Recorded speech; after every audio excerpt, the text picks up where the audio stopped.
আমরা যতটা আবেগী ভাষার আনুষ্ঠানিকতায় 21শে ফেব্রুয়ারি ঘটা করে পালনে দৈনন্দিন চর্চায় ঠিক ততটাই বেখেয়ালি মত এই মার্কিন নাগরিকের।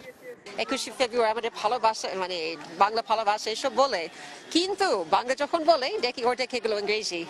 আমার ওয়াইফের সাথে আমি গেছি একটু লেকে আসছি, আমার ফ্রেন্ডের সাথে একটু একটু রাইস খাবো, আমি দেখি কি ওই শব্দগুলো নাই বাংলায়, এরকমই করতেছেন কেন? আমার খুবই বাজে লাগে। আমি দেখি অন্য দেশে আমি যাই, এটা সুন্দর করে ওদের ভাষা বলে, আমি ফ্রেঞ্চ যখন বলবো ফ্রেঞ্চ বলবো, ইংরেজি যখন বলবো ইংরেজি, কিন্তু সব মিক্সড খিচুড়ি করে একটু আমার জন্য খুব বিশ্রী লাগে। দীর্ঘ আলাপে একটু ইংরেজি শব্দ আসেনি এই মার্কিন নাগরিকের মুখে।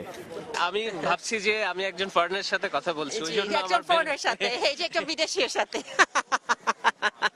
একটাও ভিনদেশী শব্দ ব্যবহার করছে না, এই জন্য আমাকে সে দুঃখিত বলতে বলছে। আমি খুব আনুষ্ঠানিকভাবে দুঃখ প্রকাশ করছি। এই দুঃখ প্রকাশ যে আমরা কজন করি সেটাও নিশ্চয়ই ভাবির প্রশ্ন, তাই কি না?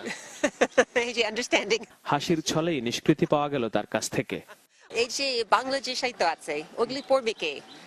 যারা শিক্ষিত যদি ওরা শুধু ইংরেজি পড়তে চায়, তো যারা শিখেনি এরাও তো পড়তে পারবে না, তাহলে ওগুলি আস্তে আস্তে হারাবে।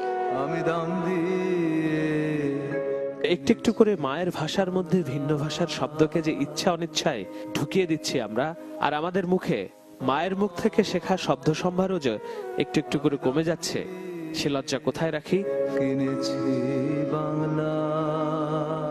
শাহেদ আলম, চ্যানেল 24, ঢাকা।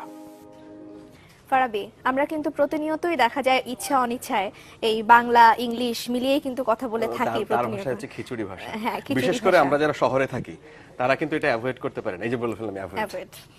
আমার কাছে আরেকটা ইন্টারেস্টিং খবর আছে, আবার ইন্টারেস্টিং, সরি আমি দুঃখিত।